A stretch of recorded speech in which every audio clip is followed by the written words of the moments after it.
विश्वं दर्पणदृश्यमाननगरी तुल्यं निजान्तर्गतम् पश्यन्नात्मनि मायया बहिरिवोद्भूतं यथा निद्रया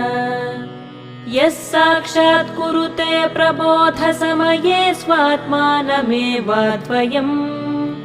तस्मै श्रीगुरुमूर्तये नमः इदं श्रीदक्षिणामूर्तये तस्मै श्रीगुरुमूर्तये नमः इदं श्रीदक्षिणामूर्तये बीजस्यान्तरिवाङ्कुरो जगदिदं प्राङ्निर्विकल्पं पुनः